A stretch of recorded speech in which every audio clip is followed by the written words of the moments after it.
Добро вечер, вие сте на фреквенцијата на К3 телевизија во вечерашното издание, односно во оваа емисија посветена на предвремените парламентарни избори закажани на 11 декември. Ќе презентираме дел од програмата на Коалицијата за подобра Македонија предводена од ВМРО-ДПМН. На сите мои одговори, на сите мои прашања се извинувам, одговор ќе ни даде доктор Зоран Ѓорѓиевски, кандидат за пратеник во изборна единица 2 од Коалицијата за подобра Македонија. Добре дојдовте. Добро вечер и вам и на гледачите на Канал 3 телевизија. Се надевам ке им го исполниме времето и ке нивните некои нејасноти ке им ги разјасниме оваа вечер. Така, веќе изборната кампања тече, започна од 21 ноември. Она кое што може да се слушне во вашата реторика како партија дека ќе го посетите секое населено место, ќе остварите средби со граѓаните, ќе одржувате мини митинзи во помалите и во поголемите градови. Еве, првото прашање е како тече изборната кампања? Па вака, изборната кампања започна званично со промоција на програмата на ВМРО-ДПМН и Коалицијата за подобра Македонија. Програмата со 500 страни, каде што многу проекти од страна на граѓаните кои беа предложени најдоа свое решение и место за реализација во наредниот период од 4 години што следува.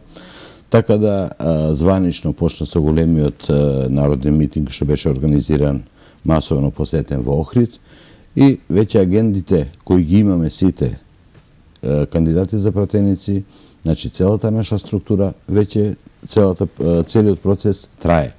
Значи се сведува на тоа да ги запознаеме граѓаните со сите оние програми, со сите оние проекти кои ги нудиме во периодот од наредните 4 години, со запознавање медиумско, со запознавање на голем дел од граѓаните со директно врачување на нашата програма, да имаат време и шанса да ги прочитат сите проекти, со разни други активности, како што спомнавте, со митинзи во сите поголеми градови, со мини митинзи во одредени населени места. Можем да кажем дека ВМРО-ДПМН и Коалицијата за подобра Македонија, освен средбите со граѓани кои континуирано ги имаме секојдневно, и направивме 2 мини митинга, едниот во населбата Бранители кај спортскиот центар Соколана и вториот мини митинг синојка направен во населбата Вера Которка и населбата Вршане.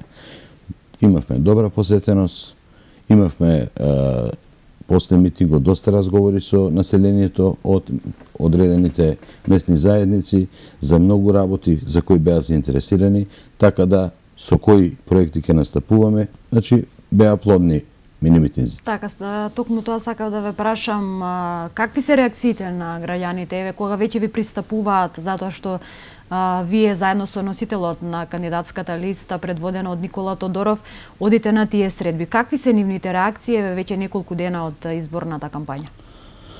Па вака, за разлика од сите досегашни избирачки процеси кои се одвивале, за прв пат Куманово се најде како топ приоритет во програмата на ВМРО-ДПМН за престојниот период од 4 години, бидејќи Куманово во периодот што измина, нити на претходните влади од спротивниот политички табор, и во помала мера на нашата политичка партија не беше таргет град. Така да мене ми е посебно мило што Куманово успеа да дојде во оваа фаза, да биде таргет град за наредните 4 години и да се обидеме, ние кои сме експонирани членови на таа партија, да го вратиме оној индустријски сјај што Куманово некој пат го имало како град. Бидејќи со враќање на тој индустријски сјај ќе се врати животот во Куманово, ќе се вратат сите оние други работи кои Куманово некој пат ги имало и во сферите на спортот, во сферите на образованието, значи во сите сфери на живење на граѓаните во овој град. Свативме дека економијата е главната работа поради која градот ни тоне, буквално секој ден, со изминувањето на секој ден градот тоне. Економската сфера е таа која направи да многу наши млади сограѓани својот подобро утре го бараат на страна со иселување од овој град, со барање на работа за привремена работа некаде на друго место, така да главниот акцент, главната поента со која ќе настапуваме во наредниот период ќе биде економската природба на овој град. Така, како што споменавте вие, за прв пат во програмата акцентот е ставен токму на Куманово. Кои економски проекти се клучни кои што ќе донесат подобар живот за жителите овде во Куманово, кои ќе придонесат за дополнително намалување на невработеноста овде во Куманово? Големата невработеност во Куманово, бројката која се уште е за наши прилики многу висока, над 18.000, не познава етникуми, не познава националности, не познава религиски определби, значи е бројка која ги засега сите граѓани. Ние, како партија која се залага за добробит на сите граѓани на општина Куманово, главната поента ни беше промовирање на овие проекти за Куманово, кои ќе се остварливи, кои ќе се реални и со реални рокови на нивна реализација. Пример, Куманово е единствен град во Република Македонија кој се уште нема тир-зона. Таа тир-зона наназад години ја зборуваме, локалната самоуправа наша ја објаснуваше, ја ветуваше. Од сите тие ветувања, ние имаме само ветување, без конкретно на терен еден реализиран дел од таа тир-зона што требаше локалната самоуправа да ја направи. Каде е проблемот? Проблемот е, 100 пати сме на ова тема збореле, дека тир-зона не е ливада, тир-зона е подрачје на кое локалната власт мора да инвестира, за да има со што да понуди на странскиот инвеститор што сака да вложи пари со сите овие економски мерки и бенефити што ги дава владата на Република Македонија да дојде во Куманово. Ние имаме пример да во Струмица веќе имаме отворени 2 фабрики од странски инвеститори, во Куманово нема ни една. Веќе битката што ја водевме да и нашите домашни инвеститори бидат во истите услови како што ги имаат страните инвеститори, дојдовме и тоа го остваривме. Веќе во тир-зоната Бунарчик имаме 2 фирми од наши македонски инвеститори кои работат. Значи, дојдовме во позиција да се она што требаше државата да го понуди, државата го понуди. Меѓутоа, основната работа за да нешто тргне беше да таа тир-зона, да тоа подрачје биде направено по сите тертипи како треба да биде, по сите теркови. Значи, со комплетна инфраструктура која мора таа тир-зона да ја има. Значи, вода, струја, енергенци, еве, сега веќе многу е актуелен гасификацијата во Република Македонија.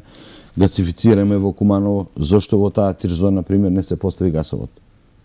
Тогаш, веќе со постоење на гасоводот, тоа е еден од елементите што ќе го привлече странскиот инвеститор да дојде во таа зона.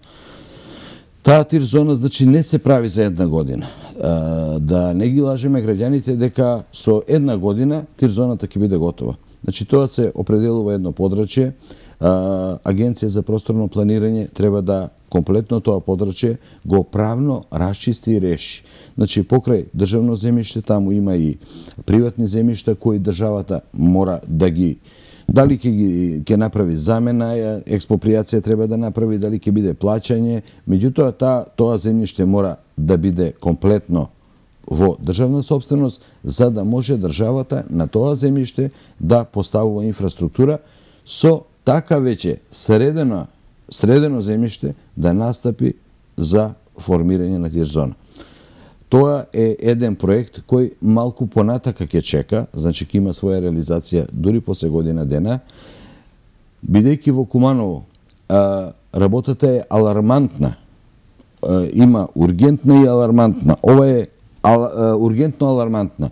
Затоа од веќе постојните капацитети, каде што многу кумановски фирми поради стечените постапки тонеа, се распаѓаа, се донесе закон со кој стечените постапки се убрза и многу од фирмите кои се во стечај денеска се со завршена стечајна постапка и се спремни за нивно продавање на некоја странска фирма која ќе биде заинтересирана да вложи на тоа место. Ние се залагаме да во тие фирми кои се веќе на продажба со завршена стечајна постапка, доколку е можно, иде истата бранша која е работена. Така, доколку не е во можност од истата, зависно од тоа кој ќе биде инвеститорот, тоа и ќе биде она кое што ќе се работи во сите овие стопански објекти. Па вака, еве ќе дадам еден прост пример. Например, во Куманово, фабриката за леп и бели пецива Житомел е била една единствена фабрика во времето на социјализмот, која имала за задача да целиот град го снабдева со леп и бели пецива, леп, црн леп, значи со сите тестенини. Меѓутоа, од 90-та година наваму во Куманово веќе имаме 4-5 приватни капацитети кои веќе градот го снабдува со сето тоа. Доколку и не се најде стратешки инвеститор кој во таа индустрија прехранбена нема да може да го рестартира, нека биде и у друга, меѓутоа да вработи што поголем број на луѓе. Значи, веќе имаме зона каде сите инфраструктури ги има капацитети од изградени простори, сали и се тоа. Значи, веќе стартува со еден многу поголем старт за една индустријска зона, така да оној стратешки инвеститор, значи не мора да е стран, може да биде и македонски стратешки инвеститор, кој е заинтересиран да го преземе, да го купи и тоа земјиште и се тоа, целата таа фабрика, сега државата, затоа и кажам на почетокот, бидејќи е Куманово ставено во топ приоритети, од своја страна, за да го стимулира инвеститорот да што побрзо тргне со производството, спремна е да учествува со 10% од улагањата на инвеститорот што ќе ги вложува во машини, во опрема, во репроматеријали, не поголема вредност од 500.000 евра, со финансирање на секое ново креирано работно место со субвенција од 2.000 евра годишно, со обврска да најмалку 5 години фирмата мора да го држи работникот, со не ги заборави државата ни стечајните работници, бидејќи Куманово е град со најголем број на стечајни работници, цифрата ќе биде 4.000 евра за вработување, за креирање место за вработување на стечајен работник, со истата обврска да минимум 5 години биде задржан на работа, така да опфатени се, значи повеќе категории, покрај тоа ослободени се од данок на добивка, од персоналниот данок, значи многу погодности. Доколку се собере кај секој кој е приватен бизнисмен, доколку ги собере сите овие стапки, знае дека е тоа многу голема помош во старт на секој предприемач, на секој бизнисмен, за да може да вложи и да тргне работата во позитивна насока. Така, опозицијските опоненти, односно социјалдемократскиот сојуз во сите оние митинзи и средби со граѓаните вели дека владеачката партија потполно заборавила на домашните компании, дека сето она кое што влегува како капитал во Македонија, вклучително еве со ова што вие го најавувате, се странски инвеститори. Кои се поволностите, сепак и вие споменавте дека ќе им се даде можност и на сите домашни компании кои што сакаат да инвестираат во сите овие стопански објекти кои што се жртви на транзицијата? Па како што кажав, сите услови за инвестирање и за стопанисување со овие фирми кои ги набројавме, мислам кои ги има во програмата, можем повторно и да ги набројам, значи тоа се тутунски комбинат во Куманово познат како Монопол, фабрика за мостови конструкции Искра, ладилник, кланица, фармата, сточната фарма во Речица, Житомел, Фудс и уште 2-3 фирми. Меѓутоа ја реков, во сите не е завршена стечајната постапка. при краје со одредени фирми со завршување на стечајната постапка. Кен, заборавив да го кажам, значи во Кен е завршена постапката, Кен е веќе имаше една аукција за продавање, Монопол исто така имаше аукција за продавање, не се тогаш најде стратешки инвеститор, сега слушам од дека има заинтересирани страни за кланица, значи веќе имаме заинтересирани домашни стопанственици кои се спремни да вложат во рестартирање на овие објекти, меѓутоа начинот на стопанисување да биде ист како да е странен инвеститор. И затоа и кажав на самиот почеток, сето тоа го добивме со тоа што Куманово е ставено на топ приоритет место во наредните 4 години. Значи, покрај Охрид, Битола, Струмица, Куманово е топ приоритет за индустријскиот развој во наредните 4 години. Така, еве веќе откако ги презентиравте овие проекти, кога е во прашање економијата, намалување на невработеност овде во Куманово, дали веќе граѓаните, жителите кои што остварувате средби со нив и одите на митинзи, веќе пројавуваат интерес за тоа дали овие проекти се реални, дали воопшто ќе бидат остварени во Куманово? Па многу од граѓаните не прашуваат дали знаеме во каква кондиција се фирмите. Значи, ние знаејќи во каква кондиција се фирмите, затоа ги нудиме сите овие поволности.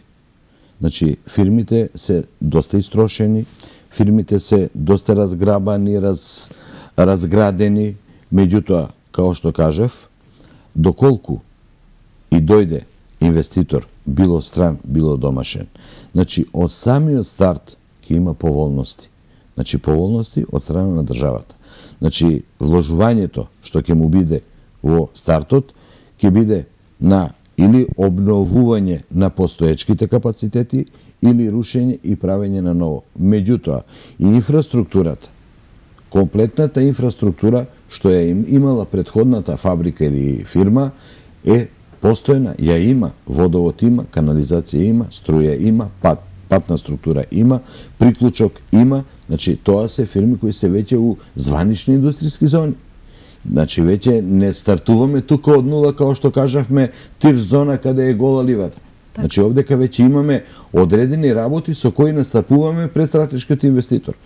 Второ, бидејќи првата година најчесто е со големи вложувања од секој стратешки инвеститор, као што кажав, може да е и стран, може да е и домашен, најголеми вложувања се во првата година, затоа се и ослободени од сите давачки према државата, од сите парични обврски што треба да ги дадат кон државата. Плюс државата враќа дел од инвестициите што ќе ги вложи самиот инвеститор. Како што кажав, не повисоки од 10% од целокупната инвестиција и не повисоки од $500,000 евра, значи од 500,000 евра. Така, што конкретно, освен економски проекти кои што ги набројавте, вие друго е опфатено во програмата на ВМРО ДПМН, се однесува на градот Куманово, сепак тука си доста голем број на инфраструктурни проекти, ќе го споменеме прашањето, односно проблемот со градинките во Куманово, нешто за кое што вие постојано изборувате на средбите со граѓаните, ќе се реши тој проблем? Па вака, ние уште од претходно најавивме доградба на две, тоест проширување на капацитети на две постоечки градинки во Куманово, меѓутоа најавивме во програмата и изградба на 7 детски градинки. Куманово има потреба од детски градинки, така да, согледувајќи го тој проблем, се направи анализа и се најде можност да во периодот од 4 години што следува, Куманово ќе добие 7 нови градинки. Значи, сите населби кои фигурираат, кои се споени веќе со Куманово, се претежно млади населби. Населба Карпош, населба Едучка Чешма, населба Иго Тричковиќ, населба Перо Чичо, населба Вера Которка, значи населба Бабиндол или поново Јане Сандански, значи тоа се млади населби каде што претежно живеат млади луѓе. И основната работа е во тие населби или во близината на тие населби да се isfinansira изградба на детски градинки. Времетраењето што му е потребно на секој родител да го однесе детето и да го врати, да биде сведено на минимум, да не губи многу од работното време. Втора работа, сегашните градинки, свесни сме, гледаме дека се толку натрупани над реалните можности. Доколку можеби за некој воспитувач нормално е да има до 10 деца за свое оптимално работење, нашите држат и по 30, по 40. Значи и кадрот не е оптеретен, не добива децата најквалитетно внимание онака како што треба. Значи, од многу аспекти работата не е завршена. Затоа се виде можност, се виде потреба од граѓаните, значи на сите средби каде што сме одели и во населба Карпуш, и во населба Гоце Делчев, и во населба Иго Тричковиќ, ни е кажано потребата од голем број на градинки. Така да, во периодот што следува, 7 градинки се пишани, ветени. Јас се надевам дека ќе успееме после 4 годишниот период, кога ќе го правиме отчетот, кога ќе застанеме после тој отчет, дека ќе имаме со што да се пофалиме пред граѓаните. Така, во програмата реално на ВМРО ДПМН за периодот 2017-2020, еве веќе да споменем и за сите оние други сегменти, освен за економијата и отварањето на градинки во Куманово, се предвидува изголемување на платите, на социјалната помош и на пензиите. Што конкретно ќе биде опфатено со сите оние активности и мерки, односно конкретно е опфатено во програмата кога се во прашање оваа категорија на граѓани? Па во град како што е Куманово, каде што индустријата е на многу ниски гранки, кои се во раците на приватниот сектор, со многу мали капацитети, вниманието за социјалната помош е една од приоритетни теми. Кога Куманово би бил во фаза на индустриализација како пред криминалната транзиција што беше во Република Македонија, некој период од пред 30 години, социјалната помош немаше да биде толку актуелна меѓу граѓаните како една помош за да може да го преживеат ова кризно време. Така да и на тоа поле покрај останатите мерки за подобрување на животниот стандард на граѓаните што ги најавивме и во сезоната за грејање до 500 евра помош за секое семејство кое ќе земе грени тела на палети, на пелети, значи помош од страна на државата, зголемување за 50% на социјалната парична помош за најзагрозените категории. Значи, во програмата се опфатени сите категории. Ние сме свесни, како и што кажаме на почетокот, дека сиромаштијата не признава ни етникум, ни верска припадност, нити партиска припадност. Значи, тоа е категорија на граѓани на кои треба секоја власт да најде време и да има сенс да им помогне. Или да во исто време со оваа помош понуди алтернативни решенија за да тие исти луѓе си ја поправат својата состојба. Ја ја кажав, спасот за Куманово е индустриализацијата.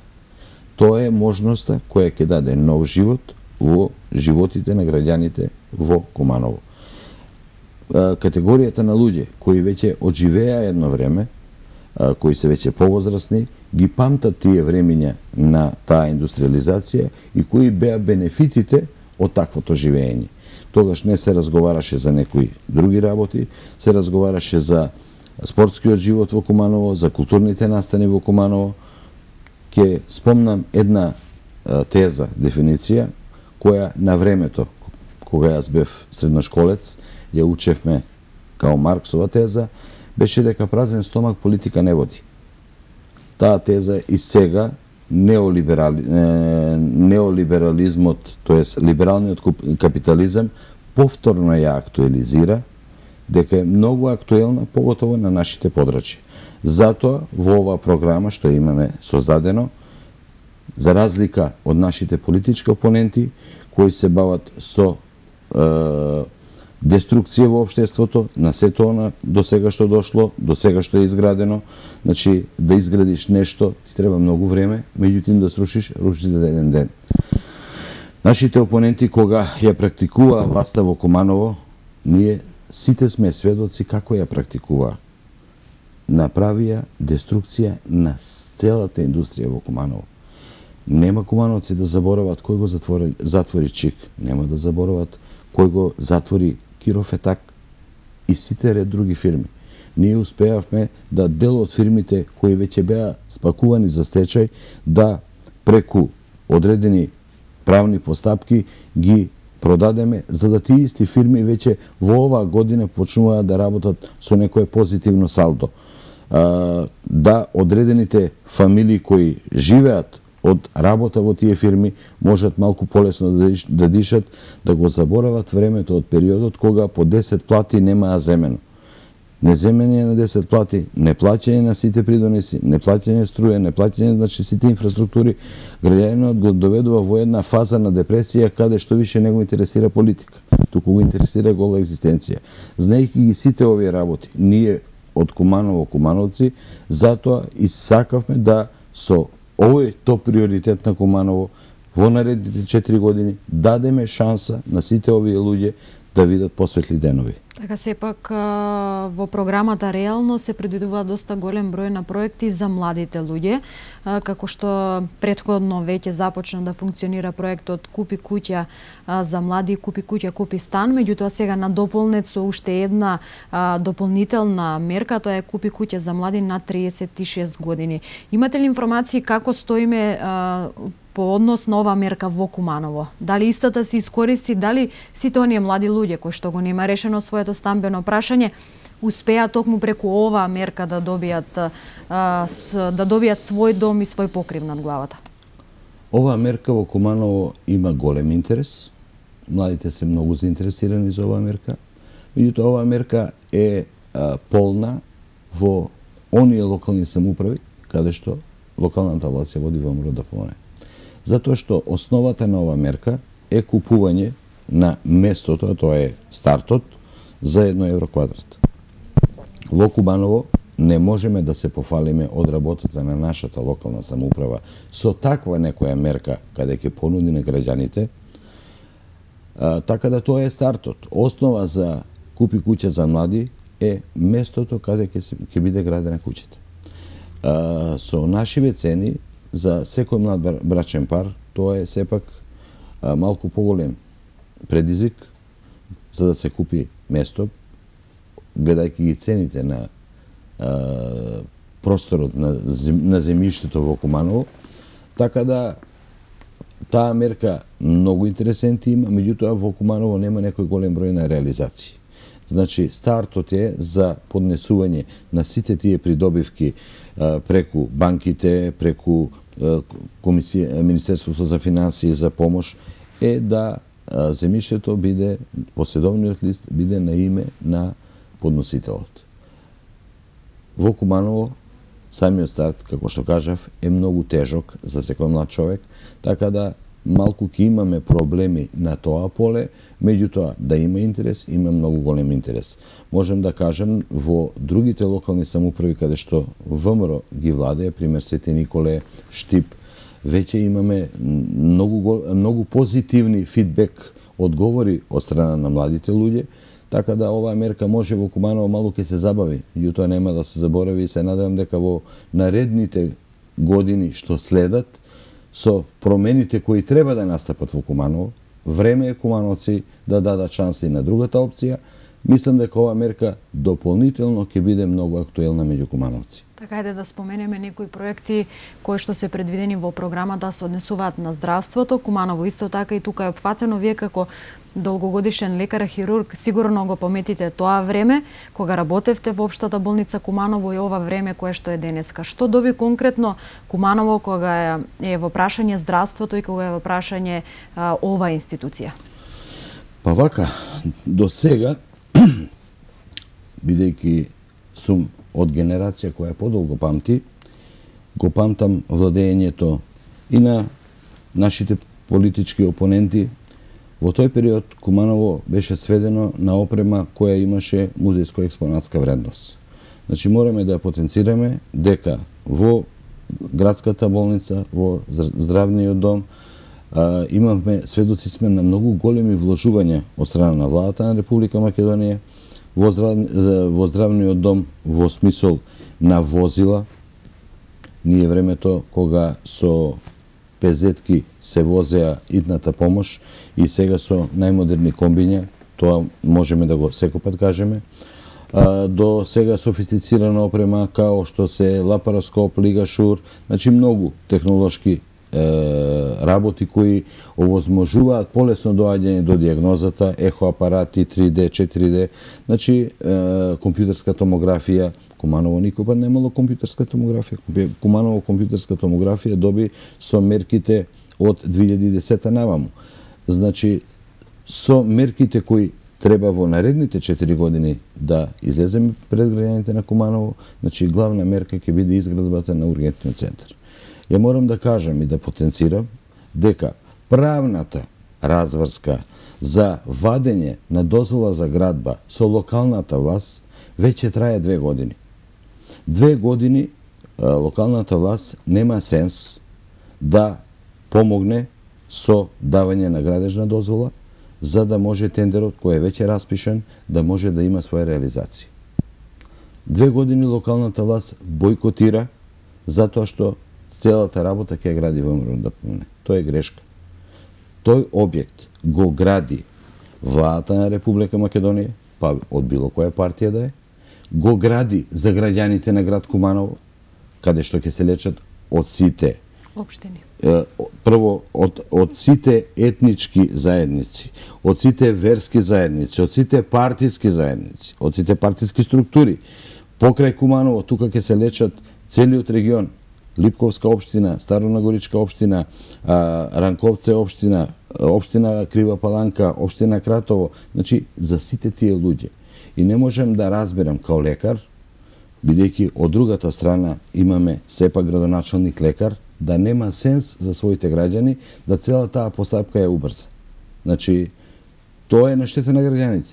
Главната работа, значи, како што кажав, е изградба на ургентниот центар. Така, што ќе значи за лекарите и прво, за пациентите? изградбата на ургентниот центар за сите оние кои досега имале прилика да имаат неприлика, да имаат некоја сообраќајна незгода, да од старите подрумски простори каде што беше сместена итната хирушка амбуланта, со колици низ целиот двор, да се пациентот шета по секакви временски услови, значи и во лето и во зима, дожд, снег, студ, топло, до просториите каде што беше сместен рентгенот за едно снимање, па повторно тој ист повреден човек да се врати во просториите на итната хирушка амбуланта, да се чекаат сликите да се видат, поминуваше многу драгоцено време за да може да му се помогне на пациентот.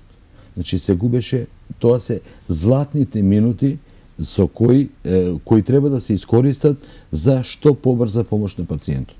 Со изградба на овој ургентен центар, значи, прво, добиваат граѓаните, второ, добива персоналот, затоа што целокупниот персонал потребен за функционирање на ваквиот ургентен центар ќе биде на едно место. Целокупната диагностика потребна за ваквите најитни случаи ќе биде на едно место. Овој ургентен центар ќе биде споен со сегашниот ургентен центар, каде што едниот ќе биде ургентен центар за интерни итни состојби, а другиот ќе биде ургентен центар за хирушки состојби, за повреди, за акутни хирушки заболувања. Меѓутоа, времето потребно за диагноза ќе биде скратено на минимум.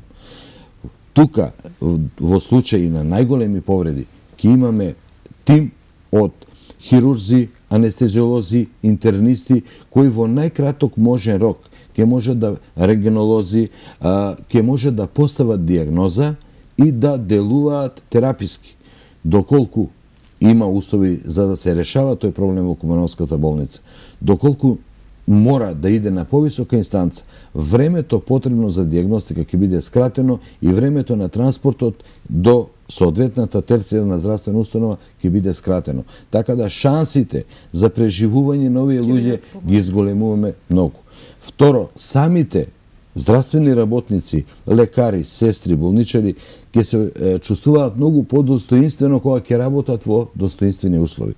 Значи, со друга енергија одите кога во просториите, каде што целодневно или целоноќно, бидејќи нашата работа е таква врзана и со ноќна работа ради континуитетот, сте во едни достоинствени простори со друга енергија работите.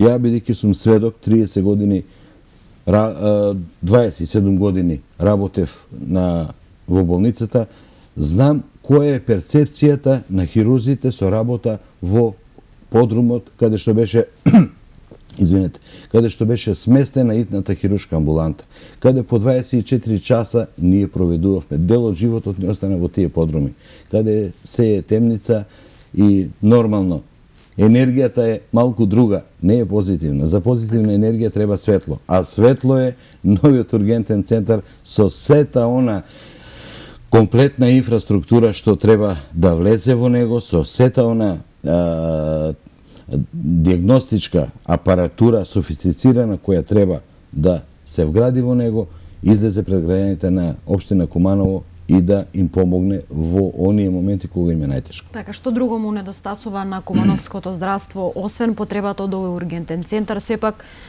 сигурно вие како партија во програмата предвидувате и останати проекти кои што ќе го подобрат здравствениот систем? Па вака, на промоција за програмата за здравство, носителот на листа министерот Никола Тодоров промовираше покрај изградбата на ургентниот центар добивање на еден нов дигитален мамограф, бидејќи постојниот мамограф што го имаме во болница, во Кумановската болница, добиен е со донација од Република Германија, стар е преку 40 години. За диагностика добар, меѓутоа има голем штетен ефект, многу зрачи, така да со добивање на овој дигитален мамограф, предноста на граѓаните на Куманово ќе е многу голема. Мислам, не случајно, цело време потенцирав и се борев да Куманово добие дигитален мамограф, бидејќи по процентот на карцином на дојка Куманово е водечки град во Македонија. Причините не би ги набројувал, граѓанството предпоставува кои се една од причините за ваквата стапка на малигнитет. Имаше, значи, многу голема потреба за ваков апарат. Покрај тој апарат, за периодот од 4 години што следуваат, значи, ќе биде решена централната стерилизација на инструменти во градската општа болница. Второ, ќе имаме многу други нови апарати со кои субспецијалностите кои сега се развиваат во болницата Куманово, тоа се колоноскопи, гастроскопи, значи многу опрема во вредност од над 900.000 евра, со која во наредниот период од 4 години ќе се замени веќе дотраената опрема и некоја нова опрема која до сега воопшто во Куманово не сме имале, ќе можеме да ја имаме, за да за тие услуги нашите граѓани не морат да патуваат до Скопје или до приватните високостручни центри. Така ќе се скрати на времето и сепак најголема добивка ќе имаат пациентите и граѓаните. Зошто токму граѓаните на 11 декември да гласаат за програмата реално, за коалицијата за подобра Македонија предводена од ВМРО ДПМН, а не за останатите политички субјекти? Па за разлика од другите граѓани на Република Македонија, кои не можат и не знаат и предпоставуваат како би било владењето на СДСМ доколку дојде на власт, граѓаните на Куманово во континуитет 25 години го имаат СДСМ како владеачка структура. Го има 25 години на локално ниво, меѓутоа го има кога и на локално ниво и на централно ниво беше СДСМ. Ја не гледам дека градот процвета, потона. Ја не гледам дилема од она што ние го нудиме, напредок, оживување на Куманово, и од она што до сега ни го направија, не што ни го ветуваат, од она што до сега ни го направија. Ја не гледам дилема кај граѓаните за која опција треба да се одлучат. За разлика од другите граѓани во другите општини низ Република Македонија, ние сме свесни дека во Куманово граѓаните ќе имаат страшен притисок. Секој пат пред секои избори потпишуваме договори, конвенции за фер избори. Меѓутоа, ние сме свесни она што вие медиумите не го покажувате. Граѓаните го чувствуваат. Сите кои се запослени во јавните предпријатија, сите кои се запослени во општината, сите кои се запослени во основните и средните училишта, се под таква страшна пресија. Така да синтагмата излези слободно гласе. Политичкиот опонент ја злоупотребува. Не ние. Така да се надевам дека граѓаните на Куманово, бидејќи за мене во Македонија постојат два најборбени града, меѓутоа еден има кој доминира, а тоа е Куманово. Да не заборавиме дека Куманово имало до сега два Карпоша, еден Карпош крал на Куманово, вториот Христијан Карпош кој донел победа и овозможил да имаме денеска Република Македонија. Така да овие граѓани сега, наследници на овие Карпоши, нема да дозволат ова тешко стечена Република Македонија некој да се игра со неа. И дали Куманово ќе го бришат од мапа или нема да го бришат. За мене нема дилема како ќе гласат граѓаните, само можем да апелирам до граѓаните да бидат храбри, слободни и позади параванот да го слушаат срцето. Значи да го слушаат срцето и да заокружат за во овој момент најдобрата партија на Република Македонија, тоа е ВМРО-ДПМНЕ Коалиција за подобра Македонија со реден број 1. Така. Не случајно и од Господ сме први. Така, сепак тие се оние граѓаните кои што на 11 декември ќе ја донесат својата одлука и ќе одлучат кој ќе ја води државата, дали тоа ќе бидете вие како политичка партија или пак можеби останатите политички субјекти кои што учествуваат на овие предвремени избори, но сосема за крај, освен тоа што се залагате за реализирање на сите оние проекти кои што се вклучени во програмата.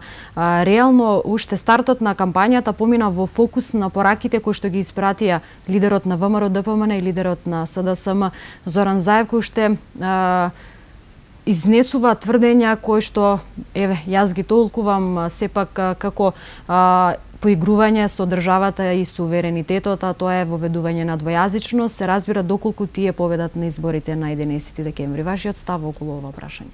Пред се, главниот и основен суверен во Република Македонија е народот на Република Македонија. Народот на Република Македонија преку организирани избори, значи најчисти, најрегуларни избори, дава довербата кој ќе го води во наредните 4 години. Не можеме ние да без одобрување од суверенот да се играме со некои битни моменти од животот на тој суверен, без негово одобрување да го најавуваме дека ќе го правиме.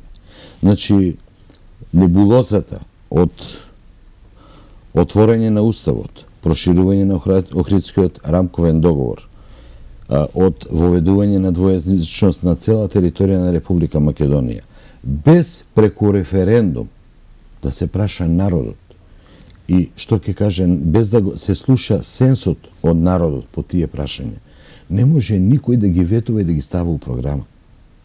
Значи, тоа се прашање за кои покрај одлуки од двотретинското собрание, тоа бидејќи за отворање на Устав мора да имаме двотретинска поддршка, основно е за такви битни моменти да се праша народ.